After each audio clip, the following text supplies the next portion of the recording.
বন্ধুরা, আবার একটি নাইটের ব্লগে তোমাদেরকে স্বাগত। আবার আমার নাইট ডিউটি শুরু হয়ে গেছে। অনেকদিন ধরে ভিডিও দিতে পারছিলাম না, তো এই আজ একটু ভিডিও বানানোর টাইম হয়েছে। দেখতে পাচ্ছ আজ নাইট ডিউটি প্রায় শেষের দিকে, এখন বাজে ভোর 4টা। তো কীরকম কুয়াশা দিয়েছে দেখাচ্ছি তোমাদেরকে। খুব কুয়াশা দিয়েছে, কিছু দেখা যাচ্ছে না সামনে। তো মোবাইলে অতটা হয়তো বোঝা যাচ্ছে না, তো সামনাসামনি দেখলে বুঝতে পারতে। মানে ভীষণ কুয়াশা দিয়েছে, সামনে কিচ্ছু দেখা যাচ্ছে না। একটু দূর হলে সব যেমন ঝাপসা ঝাপসা লাগছে। তো দেখতে পাচ্ছ এখন ভোর 5টা বেজে গেছে।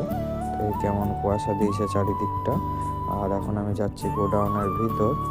এই যে এই গোডাউনকে চলে এলাম আমি, এখন ভিতর দিকে যাচ্ছি। আর এই যে দেখতে পাচ্ছ ভিতরটা কেউ কোথাও নেই, ফাঁকা। আর এদিকে আমি একা এই ভিডিও বানাতে বানাতে চলে